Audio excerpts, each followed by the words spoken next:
Alors du coup, dans un premier temps, je vais te demander de te présenter. Donc en gros, ce que j'attends par là, c'est depuis combien de temps tu fais ça, qu'est-ce qui t'a amené à faire ça, quel âge tu as et qu'est-ce que tu fais du coup? Ok.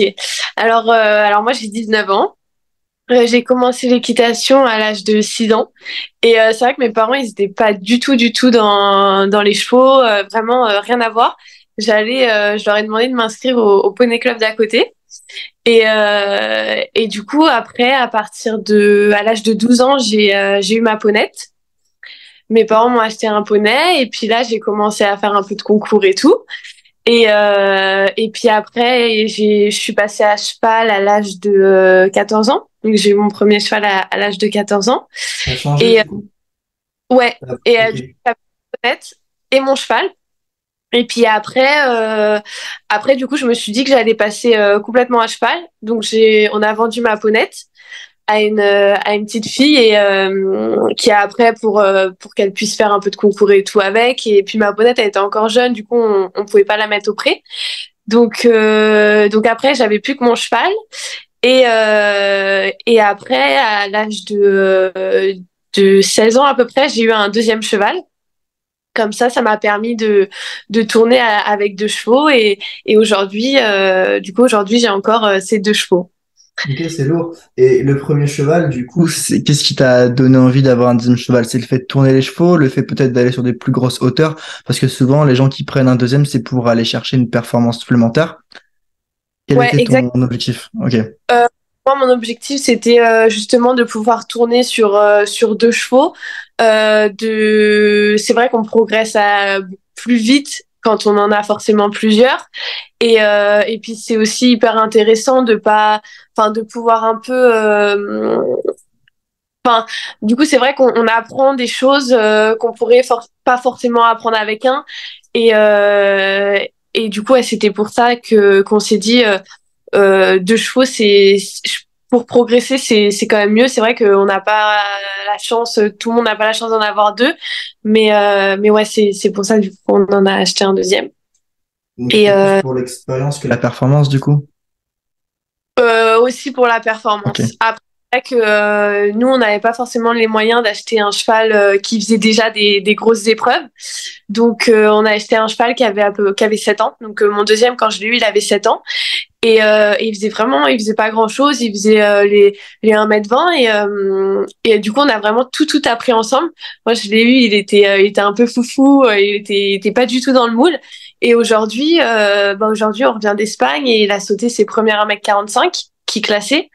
Et du coup c'est vrai que on est fiers quand on se dit qu'on l'a eu, il faisait rien du tout et qu'aujourd'hui on progresse ensemble et qu'on saute des belles épreuves. Donc non franchement c'est cool. Du coup, tu es cavalière professionnelle, du coup? J'ai ma licence professionnelle, mais je suis pas encore dans le milieu professionnel. C'est vrai que quand je commencerai un peu à faire du commerce, on pourrait dire plus professionnel, mais pour l'instant, c'est plus moi pour mes performances. Tu l'es en fait, peut-être pas d'un point de vue business, mais d'un point de vue sportif. Voilà. Ok. Et du coup, donc ok, donc c'est des grosses épreuves, tu te déplaces beaucoup. Ton Ouais. premier cheval, du coup, lui, il s'est arrêté sur quelle épreuve? Lui, il tourne en 1,30 m en ce moment. C'est vrai que je l'ai eu, j'étais plus jeune, j'avais 14 ans quand je l'ai eu, lui il en avait 6, donc il était jeune aussi.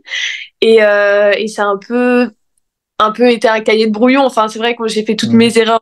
Lui, il a appris en même temps que moi. Et puis, je pense qu'il y a des erreurs que j'ai fait avec lui que peut-être aujourd'hui, j'aurais pas faites. Et c'est vrai que du coup, ça a été plus un cheval pour l'apprentissage qu'un cheval pour les performances. Du coup, tu recommanderais à des gens qui écoutent la rediffusion de commencer par un cheval qui peut-être n'est pas le meilleur, mais histoire de se forger là-dessus, de forger ses armes là-dessus pour ensuite éventuellement plus tard progresser sur un cheval de plus haut niveau. Voilà, c'est ça. Après, c'est vrai qu'il y en a qui ont peut-être plus les moyens de s'acheter un cheval qui fait déjà des grosses épreuves. Et ça, c'est pas mal aussi. Mais c'est vrai que quand on peut avoir un cheval avec de l'âge, souvent on dit jeune cavalier, vieux chevaux. Hmm. Parce que du coup, ils sont déjà, c'est des maîtres d'école. Et donc nous, eux, ils peuvent peut-être avancer un peu plus vite. Après, c'est vrai que moi, j'ai trouvé ça pas mal aussi d'avoir un jeune cheval parce que bon, on apprend quand même plein de choses. Oui, c'est vrai qu'on fait des erreurs. Peut-être que bon bah du coup par la suite on regrette d'avoir fait, mais bon c'est comme ça. Du coup, tu as tes objectifs, donc ce serait à long terme d'être cavalière professionnelle, de travailler plusieurs chevaux. Ce serait Ouais, quoi? de commerce. Après moi j'aimerais bien me mettre dans les jeunes chevaux. Apprendre à plus sur les 4 5 ans, pour moi, c'est un peu très important quand même de savoir, de savoir monter des jeunes. Pour moi, c'est quand même la base et je pense que c'est un peu ça qui me manque. Et c'est vrai que par la suite, je pense que c'est ce que j'aimerais bien faire. Plus m'orienter vers les jeunes chevaux et c'est comme ça que après, par la suite, faire du commerce. Du coup, j'imagine que ta stratégie, c'est de continuer à te classer dans des épreuves, dans des grosses épreuves, quand même. 145, c'est une belle épreuve. Et d'imaginer, du coup, de faire des contacts, de te faire repérer pour qu'on te propose derrière des contrats pour travailler d'autres chevaux dans les écuries. Ouais, franchement, ça serait top. Et puis c'est vrai que bah moi j'en ai qu'un pour faire ces grosses épreuves.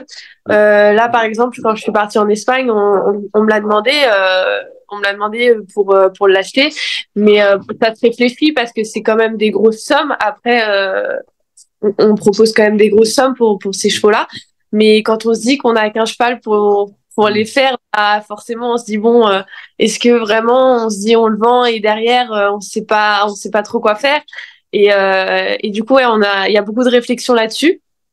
Mais c'est vrai que par la suite, je pense que si je devrais en reprendre un, ça serait plus un jeune et commencer le travail de commercialisation. Et du coup, comment se passe ton entraînement par rapport à ça? Est-ce que tu es un coach? Est-ce que tu es ton propre coach? Est-ce que tu as plusieurs coachs? Dans quelle structure t'évolues? Est-ce que tu évolues dans une écurie professionnelle? Comment ça se passe? Moi, j'ai un coach. J'évolue dans une structure en fait, c'est une écurie que de compétition de haut niveau. Il y a que mon coach qui a ses chevaux lui parce que lui il fait du commerce Hmm. et pas d'autres propriétaires. Enfin, je veux dire, il y a moi avec mes chevaux et du coup, c'est vrai que c'est bien parce que c'est vraiment tourné vers le haut niveau. C'est lui, il a que des chevaux pour faire le haut niveau et du coup, ça nous met vraiment un cadre, un bon cadre de travail. Ok, c'est intéressant. Et du coup, est-ce que tu es amené à monter d'autres chevaux que le tien? Bon, il y a toujours ton deuxième cheval, mais est-ce que tu es amené à monter, par exemple, des gens qui vont te prêter leurs chevaux pour que tu les travailles, ce genre de choses? Non, non, moi j'ai vraiment mes deux chevaux et j'en monte pas à côté. Bah à côté j'ai cette année moi je fais des études, je suis en première année de licence économie et gestion à distance et du coup c'est vrai que souvent ce que je fais parce que mes écuries elles sont à 1 heure de chez moi donc en fait Ah, je pars le matin de bonne heure, je les monte, je reviens et l'après-midi je fais mes cours à distance. ok. Je vais en Normandie bientôt, en début avril, et je vais à Alençon. Je sais pas si c'est près de chez toi ou... Non, c'est pas après mais je connais parce que j'avais acheté ma ponette à Alençon. Ok. Du coup, donc ouais, je vais là-bas. Donc je sais pas s'il y a des infrastructures ou quoi. J'aimerais bien faire quelques visites pour vloguer un petit peu. Donc si jamais tu as des adresses et tout, ouais, n'hésite pas à me les partager. Ouais, pas de problème. Bah écoute, je t'enverrai ça. Lourd. Du coup, ok, bah ça doit être quand même une sacrée organisation. Tu dois faire tes cours, puis en plus tu reviens d'Espagne, donc tu pars loin parfois pour les concours.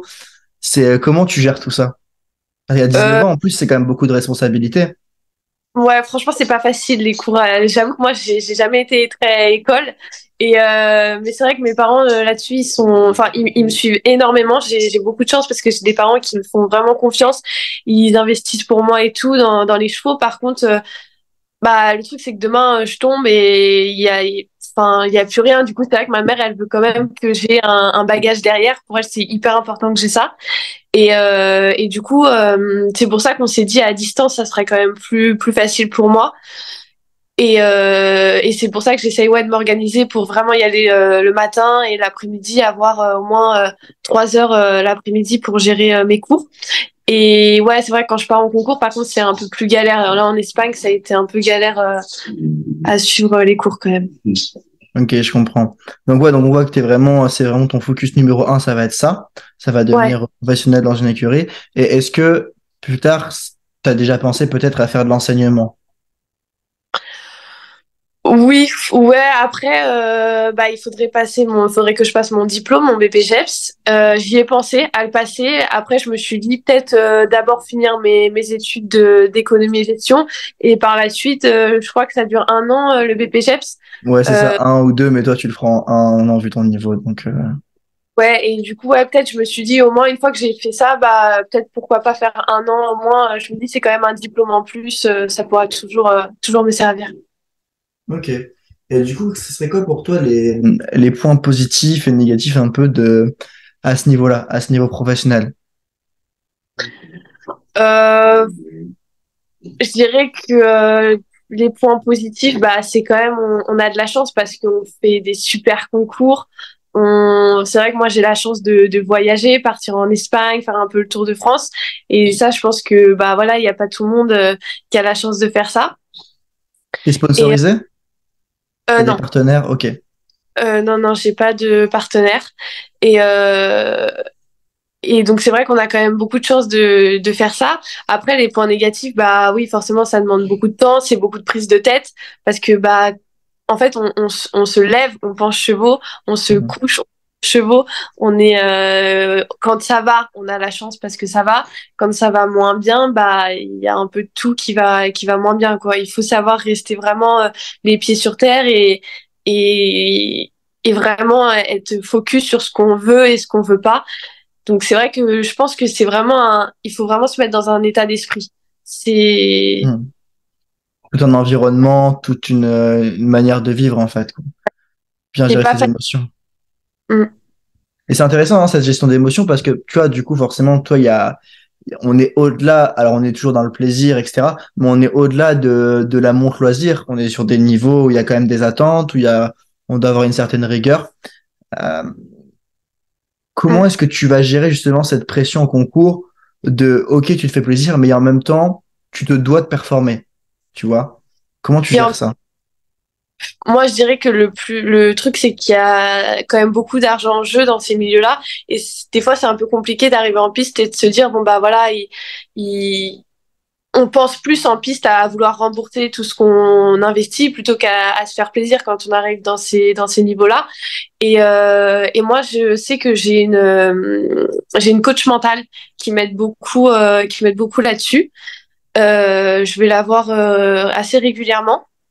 Et c'est vrai que ça me permet de me reconcentrer quand souvent on a le cerveau qui part un peu dans tous les sens. Et bah, je vais la voir et ça me reconcentre vachement sur mes objectifs. Et ça m'aide beaucoup. C'est super intéressant parce que justement, hier, on a fait un live avec Antoine Gache, avec préparateur mental également professionnel. Lui, plus axé sur le tennis, mais tu sais, ça peut se transposer à d'autres domaines. Et je trouve que c'est quelque chose dont on parle pas assez. Quelle est ton expérience dans la préparation mentale par rapport à toi? Est-ce que ça a vraiment, t'as vu des changements en toi? Est-ce que tu conseillerais, à quel genre de personne tu conseillerais? Moi, je le conseillerais. Je sais que je suis quelqu'un, je suis pas hyper stressée, mais c'est vrai que je peux vite me mettre en tête des trucs que bah en fait je Mhm. devrais pas. Et c'est vrai que je pense que pour les personnes qui ont des blocages, qui ont des stress, qui par exemple ont vécu des chutes ou des trucs comme ça, et ben ça nous permet vraiment de nous. Moi, je pense que c'est bien pour nous reconcentrer dans dans nos objectifs, tout ça. En fait, il faut aller les voir quand on a un objectif en tête et qu'on a un blocage et qu'on se dit, bon, bah voilà, il faut atteindre cet objectif. Et je pense que le préparateur mental, il va vraiment nous aider à ça. Ok, c'est intéressant. Donc ouais, c'est bien parce que je vois que tu as quand même quelque chose de solide, tu as un entourage, tu as Oui. le coach, tu as la préparatrice. Au niveau du coaching, ce qui m'intéresse, c'est du coup, est-ce que tu es coaché à chaque séance, plusieurs fois par semaine? Comment ça se passe? Bah moi, mon coach, comme j'y vais tous les jours, lui, il est sur place. Donc souvent, ce qu'on fait, c'est qu'on monte ensemble. Donc quand il y a des trucs qui y vont, bah moi, je fais mes stretching, je fais un peu mes balades. Enfin, je fais vraiment mon truc. Et puis lui, il est toujours à côté pour pour vraiment voir ce qu'il y a, ce qui va pas. Et puis après, quand on saute, moi, je saute jamais seule. Il faut toujours qu'il soit là parce que ça me rassure. Et puis après, on part en concours ensemble. Mais c'est pas un.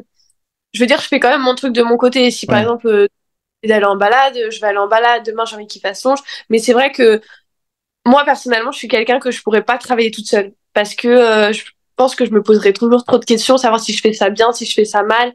Et j'ai toujours besoin d'avoir quelqu'un à côté avec moi qui vraiment, qui m'encadre. Ok, ouais, c'est cet encadrement en fait que tu aimes bien. Et donc oui, donc en fait il est là, mais il te donne pas forcément tout le temps cours. C'est une présence qui va te faire des feedbacks de temps en temps, c'est ça? Et vraiment, on travaille ensemble, mais on a chacun les libertés. Ok, d'accord. Ok, c'est intéressant. Et du coup, ce serait quoi pour toi dans ta pratique équestre, dans ton équitation, dans ton histoire, les plus grandes leçons que tu as eues, les plus grandes prises de conscience que tu as eues qui t'ont vraiment changé toi personnellement, mais également techniquement dans ta pratique, par exemple? Moi, je pense c'est que j'ai aussi eu la chance d'avoir un cheval qui, un jour, ça pouvait être super et l'autre jour, je pouvais être éliminée sur 1m10. Tu Et parles je duquel? Du premier ou du deuxième, du coup? premier, celui qui fait les plus petites épreuves. Et je pense que c'est quelque chose qui m'a beaucoup aidé parce que ça m'a permis de toujours garder les pieds sur terre et de toujours se dire demain on peut faire bah par exemple aujourd'hui je peux faire 1m45 et demain bah je peux me retrouver sur 1m30.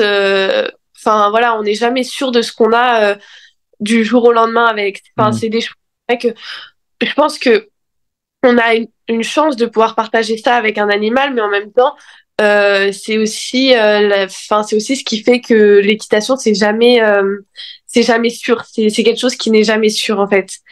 Et ouais, je pense que c'est ça aussi qui fait qu'aujourd'hui, j'arrive à vraiment garder les pieds sur terre. C'est intéressant ce que tu dis parce que c'est vrai que c'est quelque chose qu'on voit beaucoup. Des gens, ils disent oui, mon cheval, il a ses jours avec, ses jours sans, etc. Donc toi, t'as eu un cheval qui était comme ça. Le deuxième, il est un peu pareil ou il est différent? Non, le deuxième, il est vraiment différent. C'est vraiment un cheval, il va, tous les jours, il va tout donner pour être le meilleur et pour me satisfaire. J'ai vraiment de la chance parce que je pense aussi que c'est parce qu'on a tout vécu ensemble et qu'on a commencé. Il a commencé. Il était vraiment. Il était jeune. Il était un peu foufou. Il n'était pas du tout dans le moule. Et le fait qu'on ait monté ensemble, ça a fait qu'on a vraiment créé un lien assez spécial. Et j'ai une chance parce il a une tête en or et puis ouais, franchement, j'ai beaucoup de chance d'avoir un cheval comme ça. Et du coup, sur les chevaux comme le premier qui a des jours avec, des jours sans, ce serait quoi les conseils que tu pourrais donner à des gens? Parce qu'il y a beaucoup de gens qui sont dans ce cas qui vont se reconnaître. Bah, je pense nous, il faut toujours qu'on reste pareil. Il faut pas qu'on change notre équitation pour ça. Il faut vraiment que on répète tous les jours la même chose, qu'on essaye d'être vraiment tous les jours régulier. Pareil. C'est vrai qu'on a vite tendance à se dire, bah, en fait, c'est moi il y a ça qui va pas, il y a ça qui va pas. Alors forcément, c'est souvent la faute du cavalier, hein. Il y a souvent des trucs à régler sur nous. Mais je pense qu'il faut pas toujours il faut bien sûr qu'on se remette en question, mais il faut que le cheval aussi il arrive à rentrer dans notre moule. Il faut que nous on rentre dans son moule à lui, mais il faut aussi que lui s'adapte à nous. Et du coup, je pense que ouais, le truc c'est qu'il faut toujours qu'on reste assez régulier pour ces chevaux-là. Oui, donc ce serait principalement de la régularité, de la discipline et j'imagine aussi plus se concentrer sur le processus plutôt que sur le côté émotionnel de la chose. Exactement, c'est ça. Il faut D'accord. pas. C'est vrai, quand on est jeune, on a tendance à se dire bon bah en fait j'y arriverai jamais. C'est pas Hmm. un cheval pour moi. Je suis nulle, j'y arriverai pas. Mais il faut pas voir ça comme ça, je pense. Après, Il y a tout est eu- une question de vision, hein, Hmm. C'est pour ça que le coach mental, pour moi, c'est hyper important parce que ça me permet d'avoir une bonne vision sur tout ça. Ok, je vois. Mais c'est ouais, c'est intéressant ce que tu dis. Et est-ce que justement en parlant de ça, il y a eu des moments vraiment où tu te dis là c'est chaud, là je sais pas comment je vais faire, c'est vraiment la merde. Est-ce que tu as déjà eu des phases comme ça et comment tu as surpassé justement ce blocage? Oui, j'en ai déjà eu plein même. Je me suis déjà dit plein de fois, je vais arrêter. Je vais arrêter l'équitation. Peut-être que je suis pas assez bonne. Peut-être que c'est pas fait pour moi parce que je pense qu'on a vite tendance à se comparer dans ce monde-là. Hmm. Et, euh, et bah voilà, ok, enfin, enfin, je veux dire, aujourd'hui, de plus en plus, il y a des jeunes cavaliers qui arrivent à faire des super épreuves, et du coup, on a vite tendance à se dire, bah, en fait, moi, j'y arriverai peut-être jamais parce que je fais pas ces épreuves-là aujourd'hui, parce que je fais de la 1m10 et mon cheval, il s'arrête. Et en fait, moi, je suis la première à me comparer. Et je pense pas que ça soit le bon truc. Il faut ok, faut se comparer de temps en temps, ça peut nous booster un peu, mais il faut pas non plus qu'on se dénigre tout le temps parce que c'est comme ça que après on a tendance à rentrer dans une phase où ça devient de très très compliqué pour nous et on a vite tendance à se dire bon bah en fait je vais arrêter. Mais je pense qu'il faut pas. Moi j'ai surmonté ça parce que j'ai été très bien entourée. Et j'ai eu beaucoup de chance là-dessus. C'est vrai que mes parents, ma sœur et tout m'entourent très bien. Et autour de moi, j'ai des gens très bienveillants. Donc, je pense que c'est ça aussi qui fait que dans ce monde-là, c'est un monde qui est tellement compliqué que le Il plus faut voilà, un important, environnement. il faut un environnement sain, stable. Et je sais que moi, par exemple, j'aime bien que mon maréchal, mon vétérinaire et tout, ça soit toujours les mêmes. Ça fait des années que je travaille avec eux. Et pour moi, c'est hyper important, même pour les chevaux, qu'ils aient une stabilité. Le dentiste, tout ça, pour moi, mais c'est hyper important, cette stabilité-là. Et c'est aussi important pour eux que pour nous. C'est vraiment intéressant ce que tu dis et j'aime beaucoup l'état d'esprit que tu as de bah, ce côté où tu as conscience de tes points faibles et du coup tu trouves des solutions pour régler ça. Et là, donc tu m'avais dit que c'était dans une écurie axée compétition et qu'avant tu avais monté en club. Comment s'est fait la transition? Est-ce qu'il y a eu un autre centre équestre entre les deux? Est-ce que ton poney, tu l'as eu directement dans un autre club? Est-ce que tu es resté dans le club? À quel moment t'es parti? Comment ça s'est passé? Alors moi, mon poney, je l'ai eu, je changeais d'écurie, j'ai été partie dans un poney club compétition. Ok. Euh, Donc très jeune, moi, en fait, t'es parti dans un truc axé compétition directement, ouais, quoi. ouais, très jeune. C'est intéressant ce que tu dis parce qu'on voit beaucoup de gens, enfin beaucoup. Moi, il m'arrive de voir des gens qui vont acheter des chevaux qui sont censés partir sur de l'amateur, etc., qui sont des chevaux autour de 10 15 000 euros, bah, c'est à peu près les prix en amateur, hein, je pense, mais qui vont rester dans une structure, entre guillemets, centre équestre loisir. Qu'est-ce que tu penses de ça? Est-ce que c'est une bonne solution? Est-ce que s'il vaudrait mieux partir?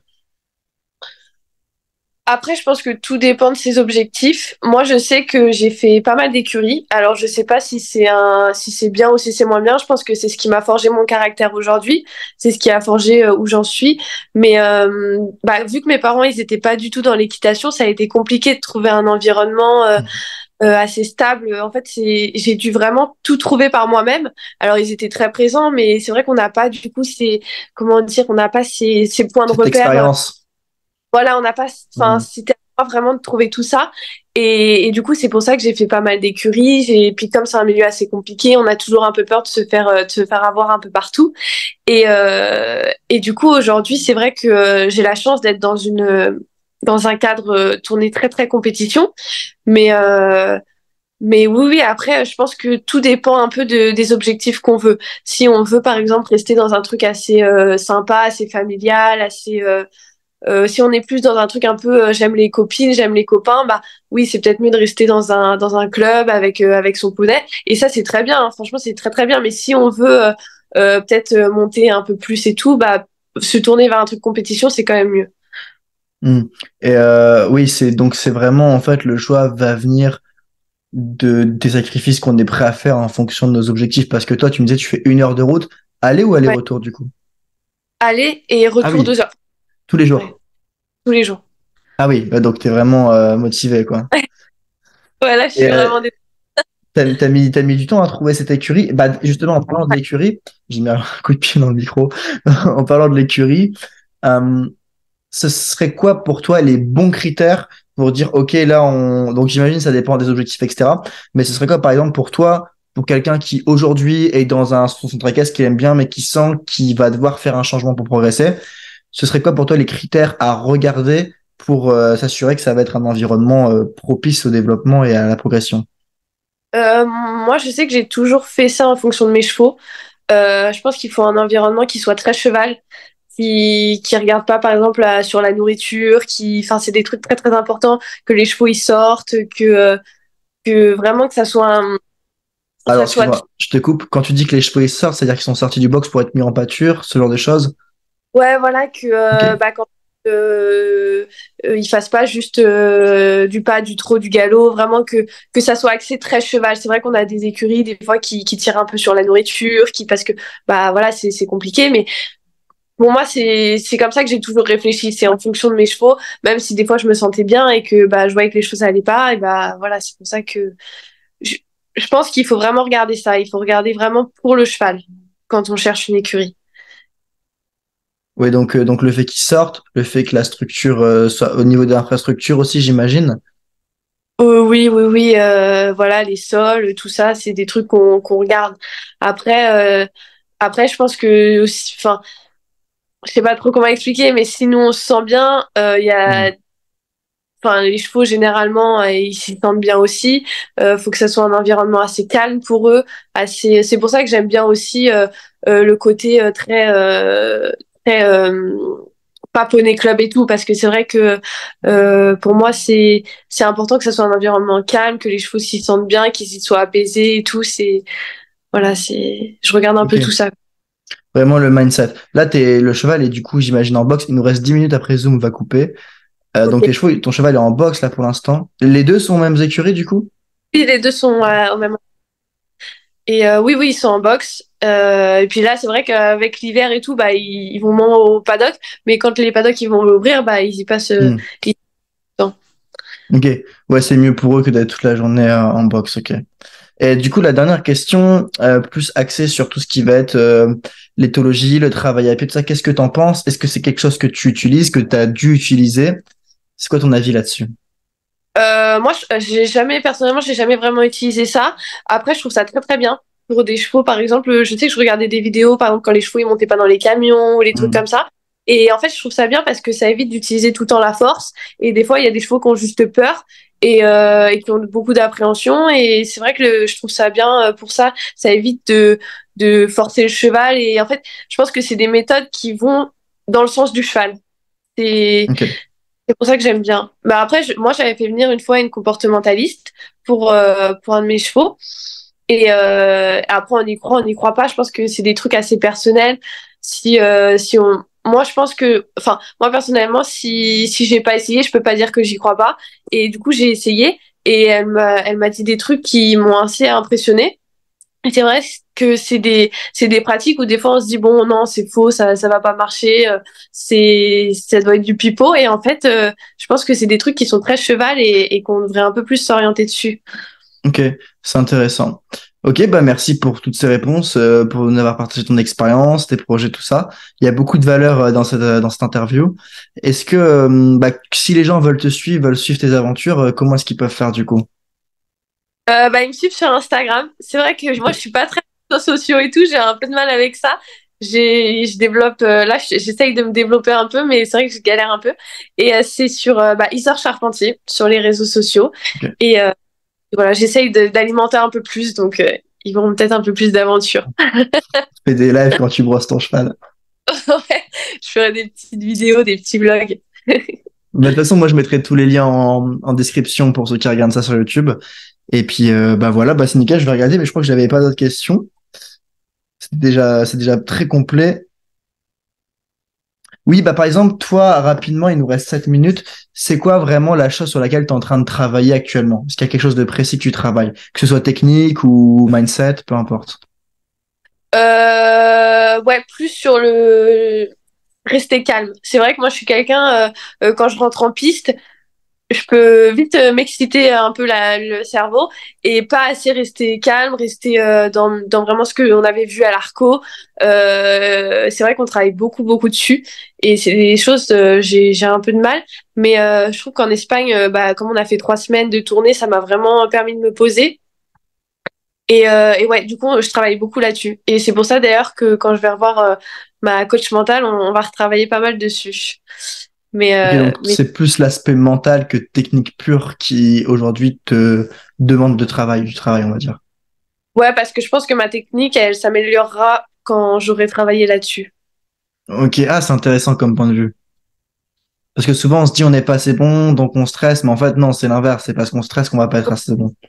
Ouais, parce que du coup, notre cerveau, il est pas assez focus sur ce qu'on devrait parce qu'on est trop dans l'excitation et tout. Alors que si on arrive à bien garder notre calme, je pense que tout arriverait mieux. Par Hmm. exemple, euh, si moi j'arrive à plus garder mon calme, mes courbes seront mieux, mes courbes seront plus destinées, j'arriverai plus à faire mes tracés avec mes contrats de foulée, tout ça. Et tout ça, ça vient du mental. Et du coup, c'est pour ça que je pense que ma technique s'améliorera plus. J'arriverai à même monter encore plus haut quand j'aurai vraiment réussi à garder ce focus, ce calme et tout. Ok. Bah, merci beaucoup. Toi, t'es loin de Alençon, du coup, tu me disais? Moi, les écuries sont situées vers Chartres. Ok, je connais pas du tout. Je suis pas Normandie, parce que j'y vais bientôt, en fait. Du coup, je me renseigne un peu sur qui est là-bas pour éventuellement faire des collabs ou des trucs comme ça. Ok, bah écoute, sinon je t'enverrai la position, Ouais, l'écurie, pourquoi puis pas. tu me diras si t'es loin, et puis sinon on fera un truc. Ouais, carrément, pourquoi pas. J'ai une petite... En plus, j'ai reçu une nouvelle caméra. Pourquoi pas une Ah, petite séance vidéo montée, comme ça je te passe les rushs, tu peux également alimenter ton compte de ton côté. Puis au moins, ça permet de voir concrètement comment tu travailles en pratique, parce que je pense que ça peut intéresser des gens, tu vois. Souvent, on suit sur l'Instagram, mais moi qui ai aussi envie de progresser, j'aime bien voir la partie toute technique, notamment tout ce qui va être les contrats de foulée, comment est-ce qu'on va réguler, comment on va faire tel truc. ouais, bah carrément, bah ouais, ça peut être trop sympa. Et bah comme ça, je t'enverrai le nom, et puis tu me diras si t'es loin. Lourd. Bah, merci beaucoup, Isor, pour cette interview. Bah merci à toi, j'espère que ça va, c'était pas trop cata. Non, franchement, moi j'ai kiffé, c'était grave intéressant. Genre, t'as répondu bien aux questions, il y a beaucoup de valeur dans l'échange. Je pense que ça va intéresser même les gens et tout. Et puis, euh, et puis ouais, bah super. Bah du coup, je te dirai pour la Normandie. Ouais, ça marche. Et puis bah encore merci. Prends soin de toi. Merci beaucoup, Et bah puis toi je te aussi. souhaite bon courage du coup pour ton aventure et pour tes projets. Merci, bah merci en tout cas pour l'interview, très sympa. Pas de problème. Salut.